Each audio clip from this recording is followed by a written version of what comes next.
All right. Gelatinous cube, a large ooze unaligned. We know it's a large, so we'll go here. And its AC is a 6. Wow. Oh, man.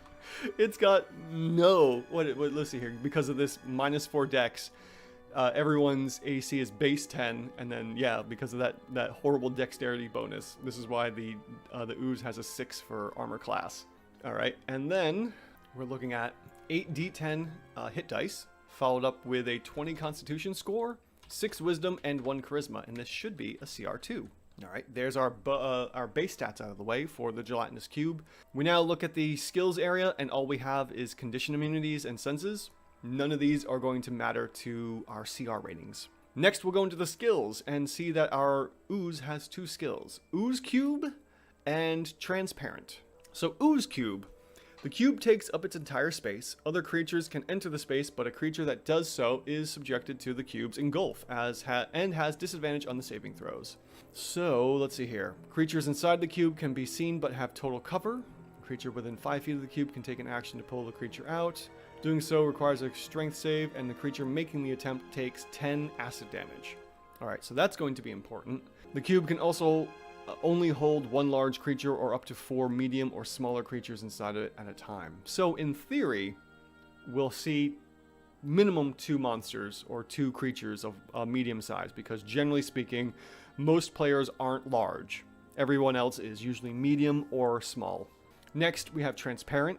Even when the cube is in plain sight, it takes a successful wisdom perception check to spot a cube that has neither moved nor attacked. A creature that tries to enter the cube space while unaware of the cube is surprised by the cube.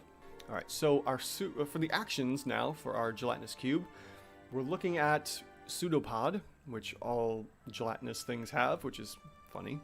And it has an attack bonus of 4, so we'll just switch that, which doesn't really move or make any changes right off the bat. And it does 10.5 points of acid damage. 10.5. No multi-attacks, so every round of combat is going to be that.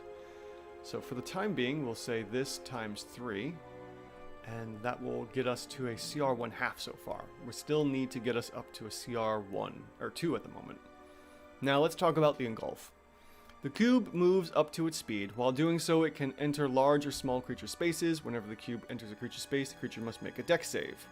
On a successful save, the creature can choose to be pushed 5 feet back or to the side.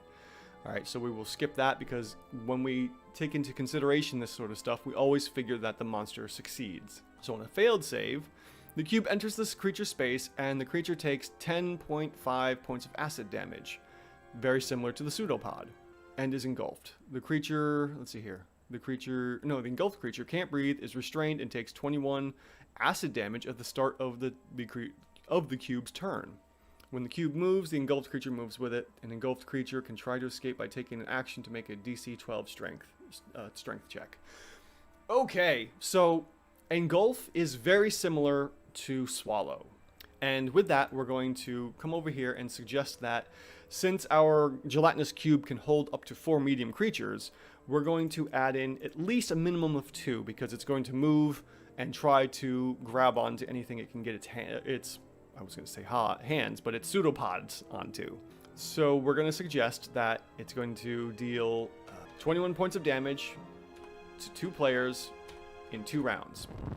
Alright, so if the Gelatinous Cube somehow is able to engulf 2 players, like we are expecting it possibly to, the Gelatinous Cube is going to end up being a CR4 monster because of how much damage it's doing in the engulf. Now, if we only have 1 target that gets engulfed, what are we looking at? Now we're looking at a CR2.